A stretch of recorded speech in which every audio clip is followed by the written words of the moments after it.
इधर हमास के ठिकानों पर इजराइल की वायुसेना के हवाई हमले जारी हैं। इजराइल की सेना ने गाजा पट्टी में बंदरगाह को निशाना बनाया। इजराइल के इस हमले में गाजा बंदरगाह पर एक साथ बमों की बौछार हो गई और सामने आए वीडियो में इजराइल की फौज गाजा के बंदरगाह को तबाह करती दिखाई दी। इस हमले के बाद समंदर के अंदर से धुएं का गुबार उठता नजर आया। एक और तस्वीर में एक जहाज आग के गोले में तब्दील नजर आई। हमास के लड़ाकों के हमले के बाद से इजराइल की सेना लगातार पलटवार कर रही है, जिसमें गाजा में हमास के ठिकानों पर चुन चुन कर वार किया जा रहा है।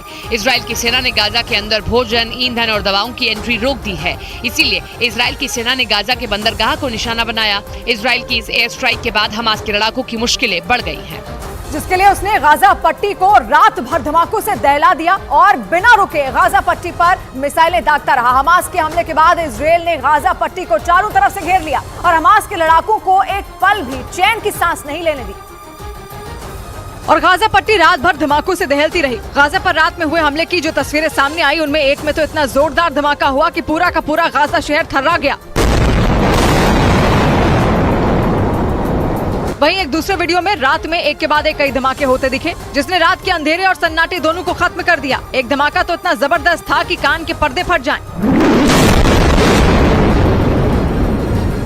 इजराइल पर हमास के हमले के बाद गाजा पट्टी के लोगों की हर रात डर के साए में गुजरी, क्योंकि इजराइल ने गाजा पट्टी पर रात के अंधेरे में इतने रॉकेट दागे कि गाजा शहर की सुबह भी काली हो गई। इजराइल के गाजा पर रात में किए गए हमले की जो तस्वीरें सामने आई, उन्हें देखकर लगा कि किसी ने एक साथ आसमान में खूब सारे पटाखे फोड़ दिए हों, जो लगातार गाजा पर गिरते रहे और वहाँ धमाकों की गूंज सुनाई देती रही। इधर इजराइल पर हमास के भीषण हमले में अर्जेंटीना को भी नुकसान उठाना पड़ा, क्योंकि इजराइल में रह रहे अर्जेंटीना के 7 नागरिकों की हमास के हमले में मौत हो गई, जबकि अर्जेंटीना के कई नागरिक इजराइल पर हुए हमले के बाद बचाए गए। अर्जेंटीना के विदेश मंत्री ने इसकी पुष्टि की और वहां से अपने सभी नागरिकों को सुरक्षित बाहर निकालने का भरोसा दिया। गाजा पट्टी में इजराइल के हवाई हमले में फिलिस्तीन के 3 पत्रकारों की भी मौत हो गई और बताया गया कि वहां एक इमारत को खाली कराने के दौरान तीनों पत्रकार पूरे घटनाक्रम की कवरेज कर रहे थे। तभी इजराइल की सेना ने गाजा पट्टी में एक के बाद एक ताबड़तोड़ बमबारी कर दी, जिसमें फिलिस्तीन के पत्रकार सईद अल तवील, हिशाम अल नवाजा और मोहम्मद सबाह की मौत हो गई।